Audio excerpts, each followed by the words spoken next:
네, 안녕하세요. QM 벤치입니다. 자, 오늘은 제가 ASUS ROG 막시무스 에이펙스 보드를 들고 왔는데요. 네, 이번에 Z790 에이펙스는 정말 큰 특징이 있습니다. 바로 하얀색 화이트 기판을 차용했다는 건데요. 일단 여러분들이 알고 계시는 막시무스 라인업이 이제 좀 있습니다. 뭐냐면 이제 엑스트림이 있고 익스트림, 에이펙스, 히어로 뭐 이런 모델들이 있는데 그 중에서도 에이펙스가 저는 가장 특별한 모델이 아닐까 그렇게 생각이 돼요. 일단 에이펙스라는 단어 자체도 이제 뜻이 있어요. 정점이란 뜻이 있는데 그럼 과연 어떤 부분에 있어서의 정점일까요? 네, 바로 오버클럭에 있어서 정점이란 뜻이겠죠. 그러면 이제 많은 분들이 이런 걸 물어보세요. 아니, 익스트림보다도 더 좋은 오버클럭 능력을 발휘하는 거냐? 사람들이 에이펙스를 왜 사는 거냐?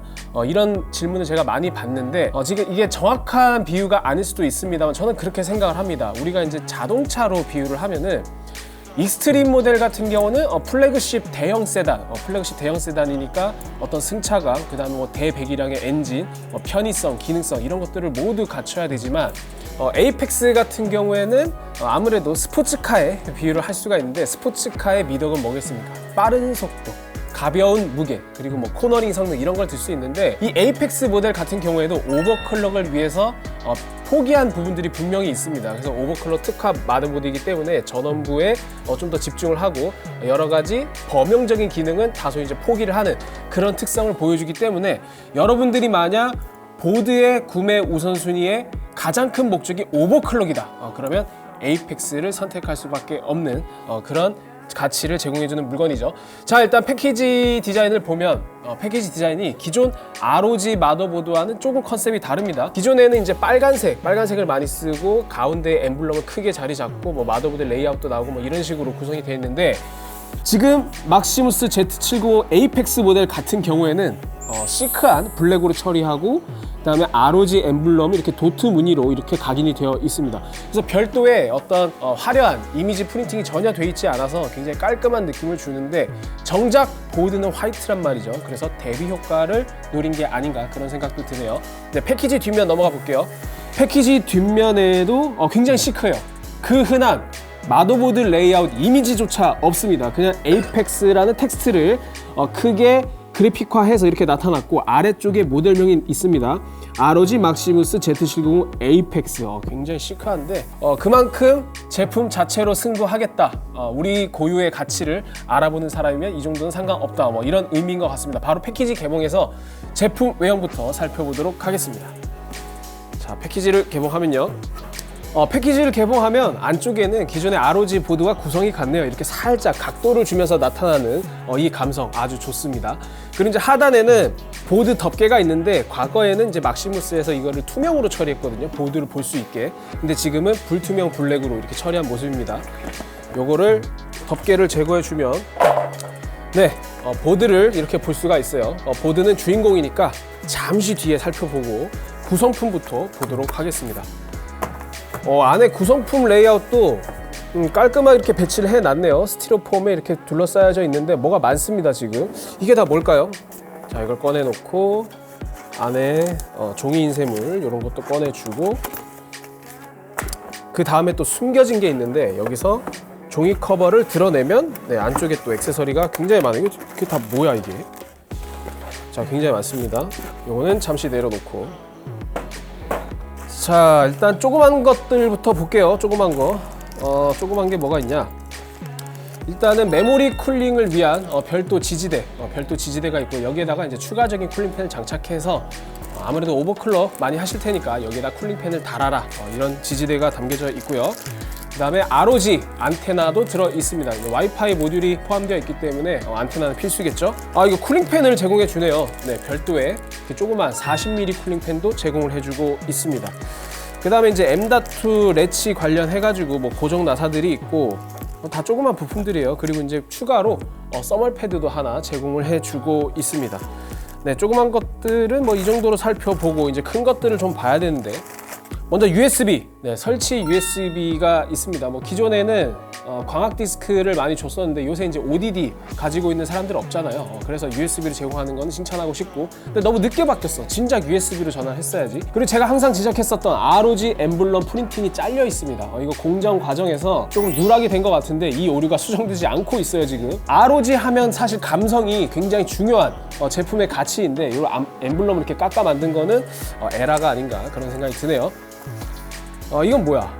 굉장히 독특한 걸 주는데 오버클럭킹 레코드판, 레코드가 있어요. 그래서 여러분들이 이제 고클럭을 달성하면은 요거를 이렇게 돌려가지고 내가 몇천 메가헤르츠까지 달성을 했다, 요거를 맞춰서 기록을 해둘 수 있는 그런 판때기 같아요. 이런 거는 기존 ROG 제품에서 찾아볼 수 없었던 에이펙스만의 아주 고유한 개성이 아닐까 싶습니다. 이거 굉장히 좋은데. 그 다음에 PCI 5.0 하이퍼 M.2 카드가 있는데요. 이 슬롯을 통해서 M.2 SSD를 추가로 장착할 수 있습니다. PCI 5.0을 지원합니다. 그리고 이제 PCIe 익스프레스 슬롯에 장착하는 방식이라서 여러분들이 이거를 보드에 이제 별도로 꼽는 형태인데, 문제는 PCI 5.0 하이퍼 M.2 카드를 사용하게 되면 그래픽카드 슬롯의 PCI 레인이 16개에서 8개로 줄어들기 때문에 여러분들이 최상의 그래픽카드 성능을 만끽하고 싶다, 그러면 이거는 사용하지 않는 걸 추천드립니다. 그리고 이제 딤.2, 딤.2 슬롯도 있어요. 이 딤.2에는 이제 M.2 슬롯이 이쪽에 하나, 이쪽에 하나, 그래서 양방향으로 추가적으로 M.2 슬롯 2개를 사용할 수 있는 그런 구성입니다. 그리고 이제 겉에 나와 있는 건 뭐 히트싱크 역할을 하는 방열판이고요. 요거를 분해하게 되면 M.2 슬롯이 드러나는 그런 형태입니다. 자, 이거는 뭐 기존에 많이 봐 오셨으니까 특별한 건 없고요. 자, 그리고 이제 인쇄물들이 뭐가 여러 가지 많은데, 일단은 뭐 ROG 감사 카드가 있고, 이건 매번 보는 거죠. 네, ROG 감사 카드. 여기에는 이제 ROG의 어떤 자부심을 느낄 수 있는 그런 문구가 써져 있습니다. 그리고 이게 뭐야? 네, 에이수스 웹 스토리지. 이건 광고라고 생각하시면 됩니다. 그리고 ROG 막시무스 퀵 설치 가이드가 있습니다. 여기 이제 다국어로 구성되어 있는데 당연히 한국어도 포함이 되어 있어요. 그래서 간단하게 물리적인 설치를 위한 도움말이 이렇게 이미지랑 텍스트로 이루어져 있는데, 여기는 중간에 한국어도 확인할 수 있습니다. 여기 보이시죠? 시스템 전원 켜기 및 운영체제와 드라이버 설치. 네, 이렇게 5만 가지 언어가 다 쓰여져 있어가지고 한국어는 당연히 있어야겠죠. 자, 그리고 제가 구성품을 보면서 상당히 화도 나고 서운한 그런 구성을 확인했는데, 매뉴얼이 없습니다. 네, 기본 매뉴얼이 없고 간단하게 ROG 막시무스 Z70 에이펙스 세이프티 인포메이션, 이게 끝이에요. 이 안에 그럼 뭐가 있느냐?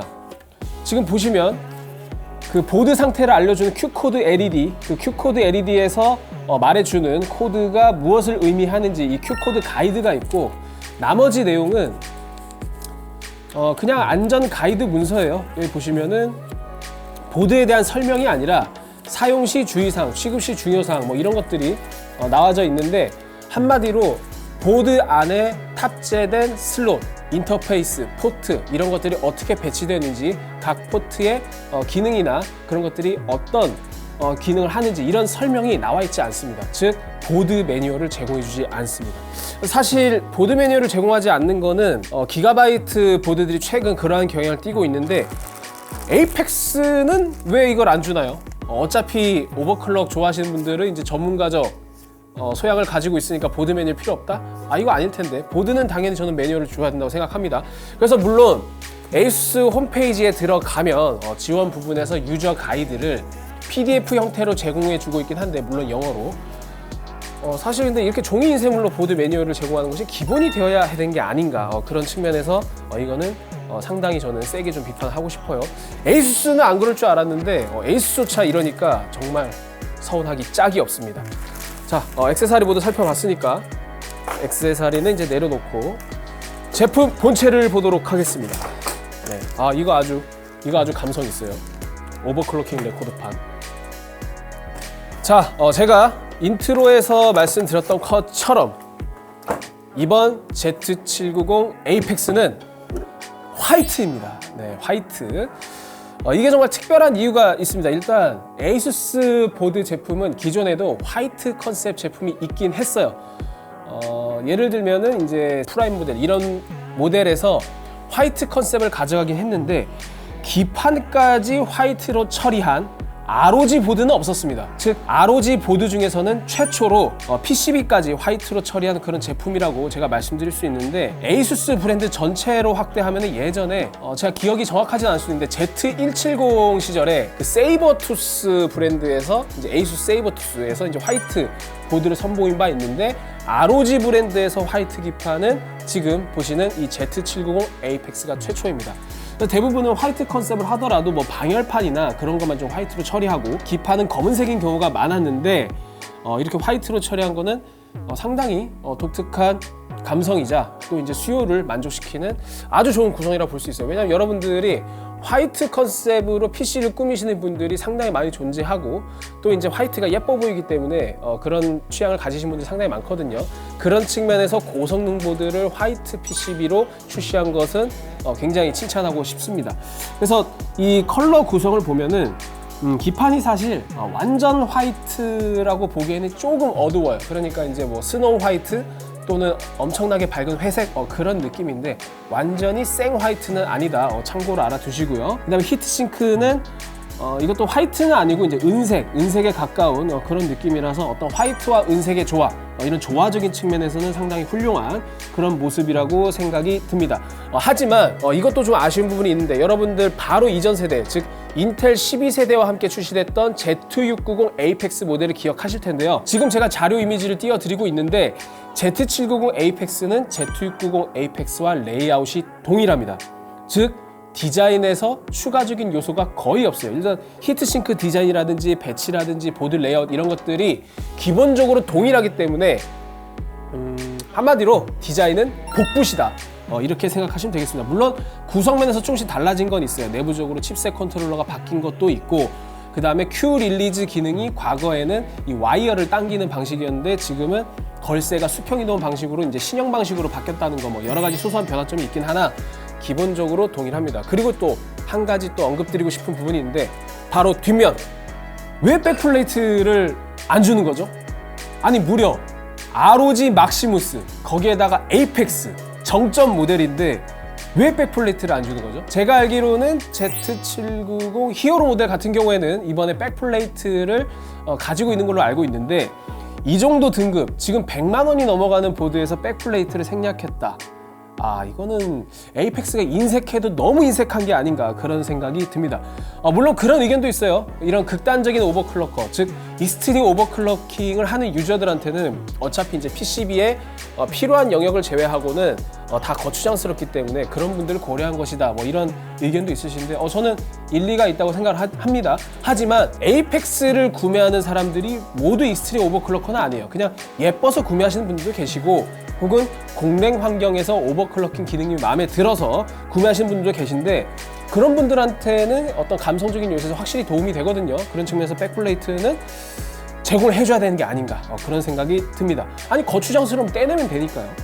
그리고 이제 뒷면에서 기존의 Z690 에이펙스랑 이제 디자인이 조금 달라졌습니다. 왜냐면 690 같은 경우에는 기판 색상이 블랙이었기 때문에 조금 다른 부분이 있고, 그다음 790 같은 경우는 여기에 ROG 엠블럼을 상징하는 추가적인 프린팅 디자인을 추가했다, 이렇게 사선 디자인으로 보이고 있는데, 이 ROG 스트릭스에서는 이게 ROG 엠블럼의 어떤 디자인 형상이 조금 애매한 감이 있었어요. 뭐 토네이도 모양도 있고 도넛 모양도 있고 이렇게 좀 알 수 없는 느낌을 많았는데, 이번에 에이펙스 모델은 상당히 멋스럽다. 디자인은 굉장히 예쁜 것 같아요. 자, 다시 앞면으로 돌아와서, 자, 일단 제가 말씀드린 대로 690 에이펙스랑 레이아웃은 동일하고, 이제 화이트 PCB의 은색 방열판, 이런 어떤 컬러로서 확실한 차별성을 꾀했다, 그렇게 정의를 내릴 수 있을 것 같고요. 폼팩터는 ATX 폼팩터이고, 그 다음에 IO 커버 쪽도 고급형 마더보드가 그러는 것처럼 IO 커버와 전원부 히트싱크가 모두 일체형인 그런 구성을 띠고 있습니다. 그리고 내부적으로 히트파프로 연결되어 있어서 이 디귿자 형태가 모두 전원부 방열판이라고 생각하시면 되겠습니다. CPU 보조 전원 단자는 이제 8핀 2개를 지원하고요. 실딩 처리 물론 되어 있습니다. 그리고 오른쪽으로 가면은 딤 슬롯이 2개가 있는데 당연히 DDR5 지원하고요. 스펙상 8000MHz까지 클럭을 지원하면서 64GB 메모리 용량이 1개입니다. 또 그런 질문도 많이 받아요. 에이펙스면 고가형 보드인데 왜 메모리 슬롯이 2개밖에 없냐? 왜 4개를 지원 안 해주냐? 이런 질문도 많이 받는데, 제가 아까 말씀드린 것처럼 이제 스포츠카로 비유했잖아요. 사실 4개 슬롯을 지원하는 것들이 이 보드의 컨셉에 비춰서 보면 그렇게 이상적이진 않습니다. 왜냐? 어차피 이 메모리 오버클럭이라는 것도 애초에 오버클럭을 위해서는 메모리 채널당 하나의 메모리 슬롯만 차지하는 게 가장 좋습니다. 어차피 목표 자체가 가장 높은 클럭을 달성하는 게 목표이기 때문에 여러분들이 이제 4개 슬롯을 사용하게 되면 채널당 2개를 꽂게 되잖아요. 그러면 1개 클럭은 낮아질 수밖에 없습니다.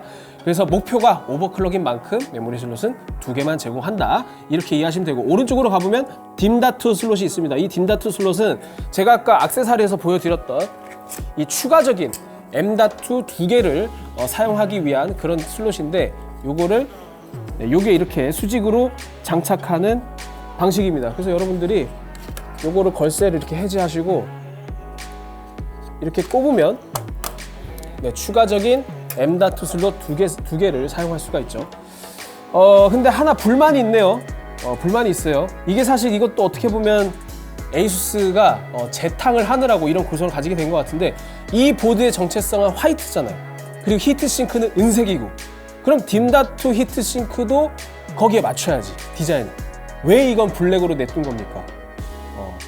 재탕 때문이겠죠. 그래서 확실하게 화이트 제품으로 나왔으면 이 제품이 이제 보급형 제품도 아니고 하이엔드 제품인 만큼 이런 데도 차별화를 두는 게 좋지 않았을까, 그런 아쉬움이 드네요. 자, 잠시 해제를 해보겠습니다. 자, 그리고 딤.2 살펴봤고, 그리고 이제 이 보드를 설명하려면 사실 굉장히 많은 기능이 있기 때문에 뭐 다 설명드릴 수가 없어요. 왜냐면 제가 아까 말씀드린 것처럼 오버클럭 특화 기능이기 때문에 실제로 이 보드를 누드 시스템에서 사용했을 때 사용하기 편리한 버튼들, 각종 스위치들, 그런 것들이 상당히 많습니다. 그럼 간단하게만 봐도 오른쪽에 보시면 파워 스위치 있고, 플렉스 키 있고, 뭐 세이프 부트 있고, BCLK 플러스 마이너스 버튼이 또 따로 있고요. 그 다음에 이 단자는 뭐냐? 이 단자는 슬로우 모드, 포즈 모드 뭐 여러 가지가 있는데, 그 다음에 오버클럭킹이 실패했을 때 포즈 모드, 그 다음에 이제 CPU의 성능을 한 번에 낮출 때, 그럴 때 슬로우 모드 스위치, 이런 것들이 다 이렇게 마련이 되어 있습니다.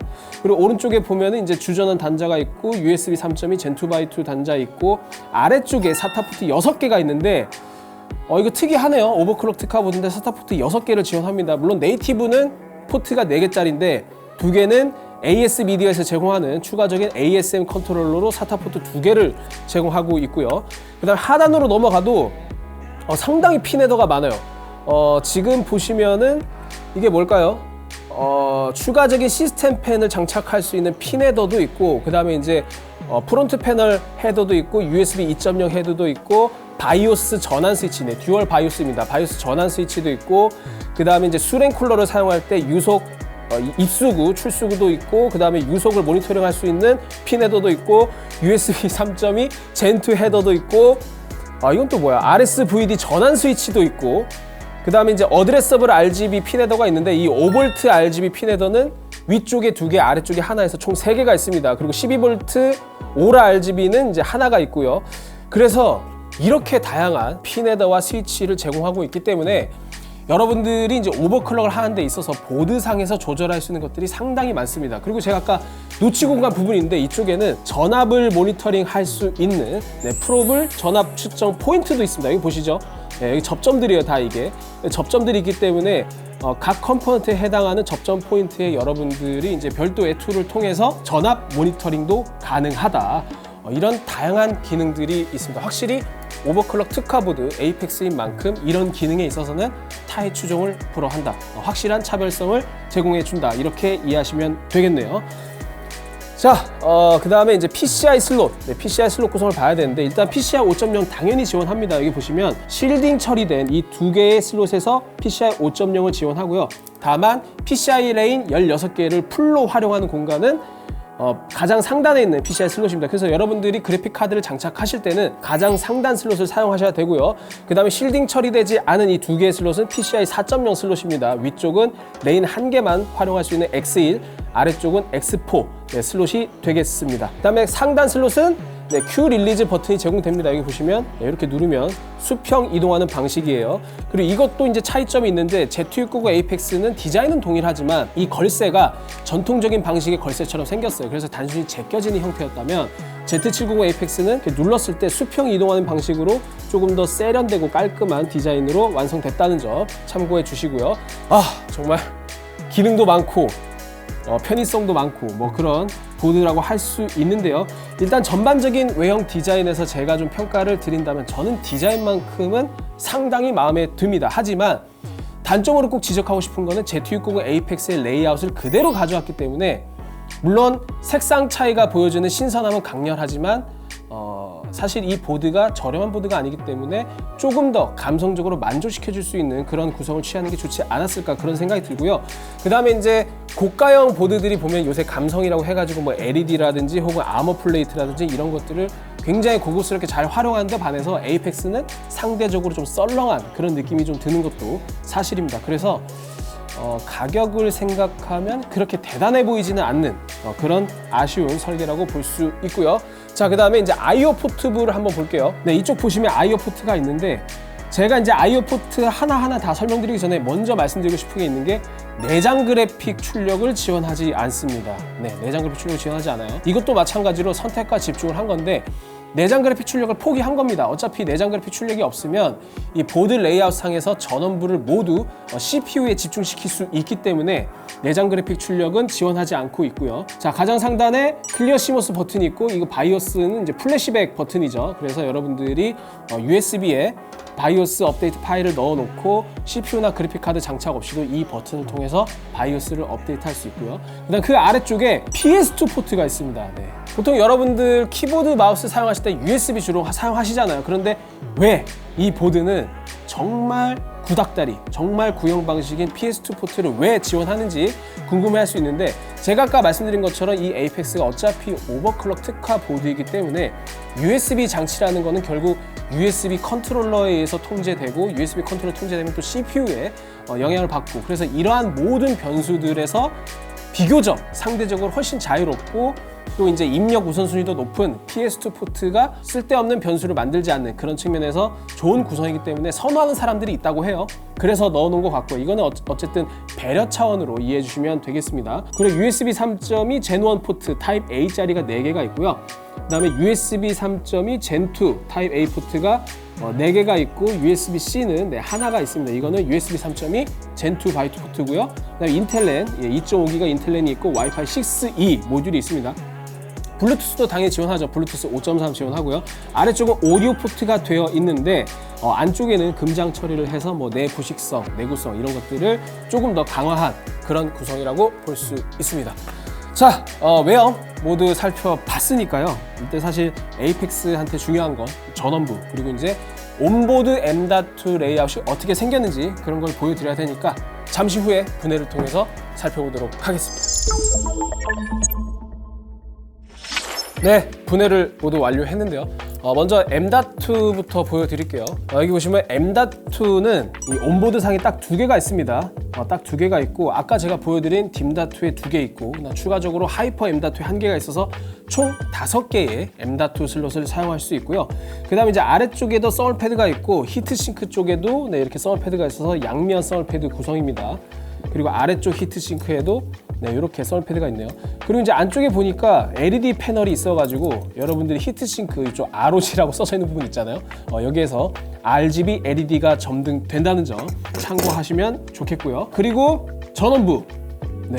전원부가 상당히 멋있습니다. 보통 일반적인 보드는 전원부가 충실한 보드라 하더라도 기역자 형태에서 끝나는 경우가 많은데 이 에이펙스는 디귿자로 디귿자로 정말 CPU 소켓을 중심으로 에워싸듯이 아예 도배를 했네요. 정말 강력한 전원부 모습이라고 생각이 들고 일단 히트싱크 구성도 디귿자 형태에 맞게 이렇게 구성이 되어 있습니다.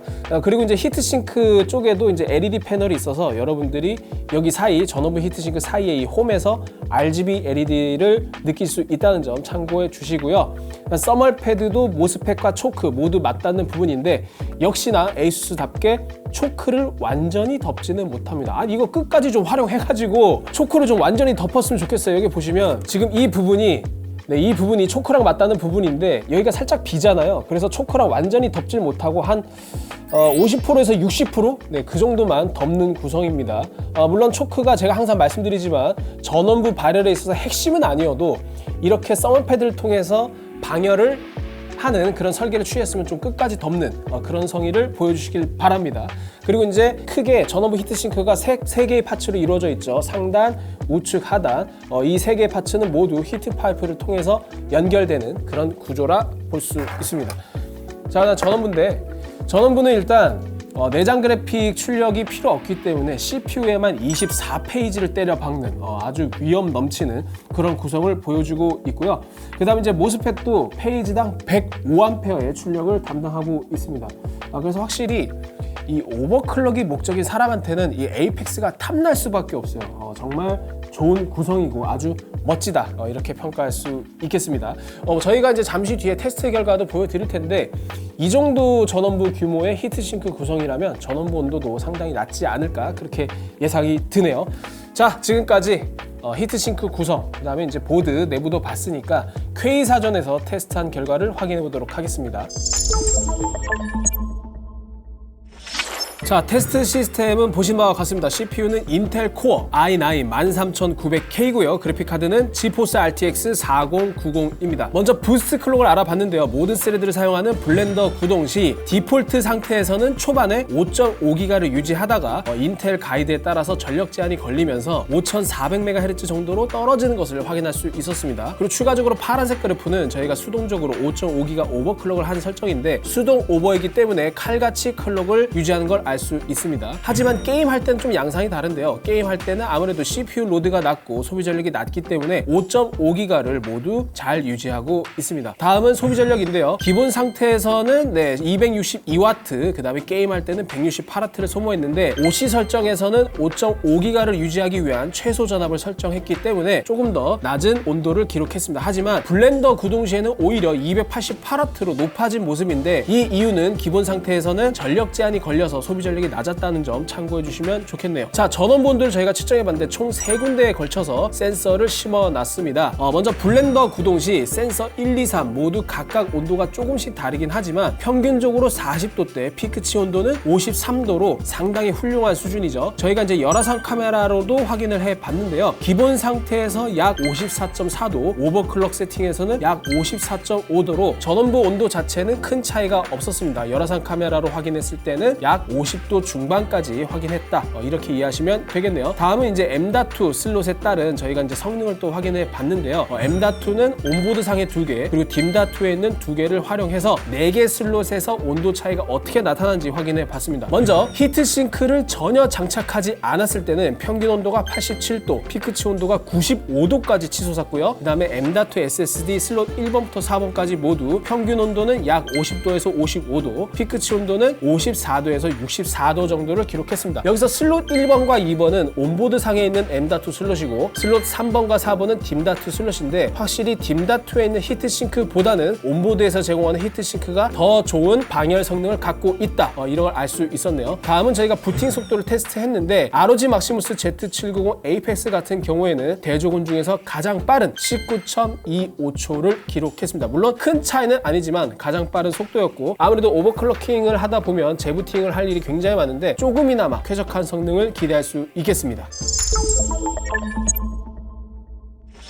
네, 지금까지 ROG 막시무스 Z790 에이펙스에 대해서 알아봤는데요.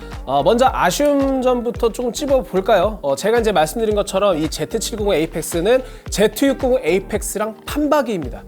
똑같은 레이아웃에 이제 컬러만 바꿨다 해도 과언이 아닌데 사실 Z790 에이펙스 같은 경우는 워낙 개성과 성능 이 두 가지 목적을 달성해야 하는 그런 고급형 모델인 만큼 조금 더 차별적인 디자인으로 완성됐으면 어땠을까 그런 생각이 드네요. 물론 색깔 자체가 화이트 기판이기 때문에 그 자체로 유니크한 감성을 느낄 수는 있지만 이 정도 변화로는 조금 부족하지 않나. 아니, 레이아웃이 조금이라도 바뀌어야죠. 그런 아쉬움이 드네요.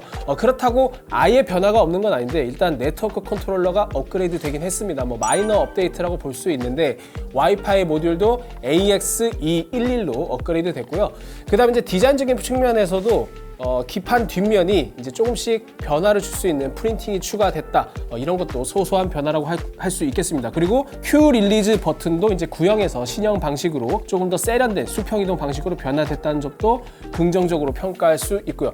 다만 여전히 백플레이트를 제공하지 않는 이 에이펙스의 고집, 에이수스의 고집, 이 부분은 앞으로 좀 백플레이트 적용을 확대했으면 좋겠어요. 감성적인 부분도 그렇지만 이 보드를 여러 가지 취급하는 데 있어서 이 뒷면의 거친면이 드러나는 것보다는 백플레이트가 있는 것이 확실히 좋겠죠. 그렇다면 이제 장점, 확실히 오버클럭에 특화된 보드답게 뭐 내장 그래픽 출력도 지원 안 하고 PS2 포트를 지원하는 등 여러 가지 이제 일반 보드에선 찾아볼 수 없는 특징들이 있지만 그만큼 오버클럭 기능에 집중을 함으로써 BCLK 플러스 마이너스 버튼이라든지 바이오스 전환 스위치, 세이프 모드, 그 다음에 슬로우 모드, 뭐 여러 가지 플렉스 키 굉장히 다양한 기능들을 지원합니다. 그래서 오버클럭을 목표로 하시는 분들한테는 최고의 기능성과 목적에 부합되는 그런 보드가 아닐까 그런 생각이 들고요. 그리고 저희가 실제로 테스트를 해봐도 전원부 온도가 상당히 잘 잡히는 그런 결과를 보여줬습니다. 하지만 하나 이해되지 않는 건 에이펙스 보드라는 게 성능에 최적화된 그런 모듈인데